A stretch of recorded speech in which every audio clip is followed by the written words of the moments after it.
No, really, how can you get more orders as a DoorDash Dasher? And I'm not talking about, hey, I think this weird hack works, or you should probably drive this way, or I think these days are the best days and times. No, I'm talking about statistically. What does the company actually say? Well, get this, just days ago, we actually got some fresh data from DoorDash themselves, and it initially isn't really intended for Dashers, but you and I are going to hack this because there's some big takeaways to, yes, actually answer that question. So this blog post giving us a little hint of what's to come here, titled "Only the Recipe is Predictable," gives us two major takeaways that you and I are going to talk about in this video. DoorDash was talking about their restaurants, their merchants, and framing it as, well, how can you really plan your business and moreover your delivery staffing if you're a restaurant and you actually want to have your own staffing? It's very difficult, especially because, let me ask you, as a Dasher, when do you think, right now, comment down below, when is the busiest single day of the week in your marketplace? Comment that. So here's what DoorDash did to get this data. They sampled some US restaurants that solely relied on DoorDash for their off-premise delivery, and they sampled both small restaurants with a singular location and medium chain restaurants with several dozen locations. Next, they compared consecutive Fridays for locations that had at least 50 orders on each consecutive Friday. That represented about 84% of the overall sample size. So looking at this new data here, this is from early 2023. So on the X horizontal axis is the number of orders on that first Friday. Now the Y vertical axis is the number of orders on that second Friday. Now that middle section in red there, that's quote, merchants with roughly 20 orders on one Friday, and then orders the following Friday range from 5 to 42 orders. Across the sample, nearly half, 45% of merchants saw either an increase or a decrease of at least 25% from the first week to the second. Only 6% had the exact same number of orders in both weeks. But looking at that chart, simply from one Friday to the next, some people got a lot more orders and some locations got next to nothing. If you, the Dasher, can't rely as much as we thought, maybe, on reliability, like, yeah, this restaurant's always slammed, boom, this Friday, next Friday, yeah, it's going to be busy. Maybe that's not the case. Let me ask you, comment this down below. This is very important. What is the most important factor to determine when and where to drive? Consider the following.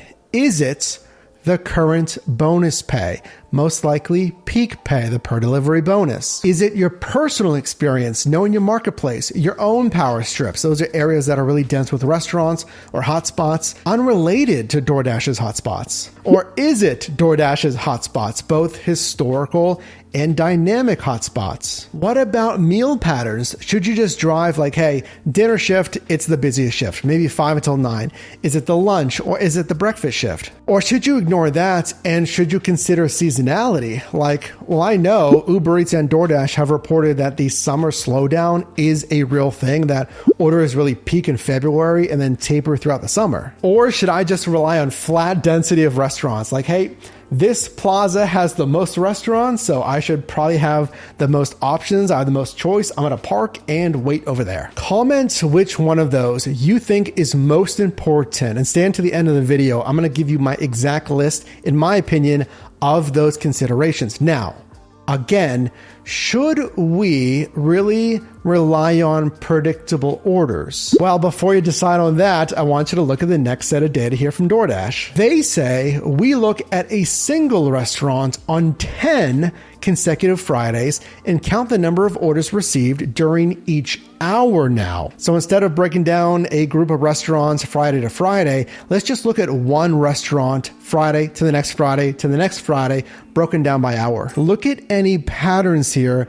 of the order volume. DoorDash says, while there are some general patterns, for example, the dinner hours are generally busier than mid-afternoon, there are many exceptions. And that's kind of what I'm seeing here. And the takeaway is, can we really rely on the restaurants and overall experience when a lot of this might be more random than we thought? Now, consider this. Well, firstly, drop a like on this video, consider subscribing. All I do here is help you make money in different side hustles. Consider this is just one restaurant in this second set of data here compared over different Fridays, and there are tons of different merchants here. So here's my thoughts on, again, our list of what's most important to keep you busy. I think, number one, you should most consider your personal experience, because I don't care about bonus pay. I don't care about support articles, because there's some very, very general advice from DoorDash and these companies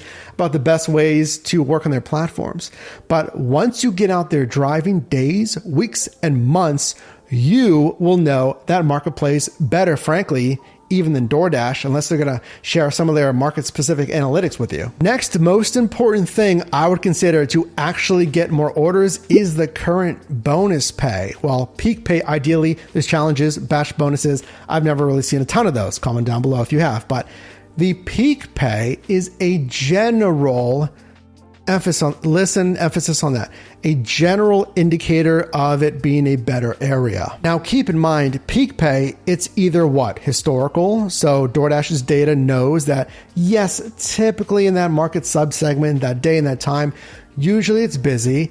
It's either anticipated, like, hey, we know there's a big event or whatever reason, we're going to offer a little bit more peak pay, or peak pay when there's normally not any bonus pay because we're anticipating a lot of orders there. Or it's currently live, and you'll see that especially if rarely they add even more peak pay to existing peak pay, then obviously it is truly a very busy, currently, I should say, busy area. Next, I would consider the meal patterns. Generally, in my opinion, it kind of goes in order. It's breakfast, then busier during lunch, busier during dinner time. Of course, yes, it's a generality, but think about how many places are even open, like for breakfast, followed by lunch, and of course the dinner rush. Next, I would consider DoorDash's actual hotspots. So there's two types. There's historical data, and then there's active dynamic hotspots. I've never really been a fan of moving at all for one of their hotspots, unless you're driving from home or you've gotten pulled out of a zone and you want to get back into a generally busy zone. But if you're like a block away, 2 blocks away, it's not really worth it. You're close enough to get orders. Then I would consider density. That's kind of like a bonus. So when I would drive in San Diego with a lot more shopping plazas and options than here in Pittsburgh, that it's kind of a cherry on the sundae. It's a bonus, right? I knew that this area was busy anyway, and then it was a bonus that there were so many restaurants in that zone as well. And then lastly, the seasonality. Like, you're not going to change your driving right just because, like, oh, there's a summer slowdown and the orders might be a little bit less during these months. If that's when you're free to drive, if that's when you want to drive, you're not going to change all your strategies just around seasonality. Now, remember, yes, there's market dependent factors. The factors that I just mentioned also work hand in hand. They're very closely related as well. But using this new data and considering, well, the predictability of restaurant to restaurant, week to week, as we just saw, might not be as strong as we thought. But if you follow these best practices, you should make more money than other Dashers.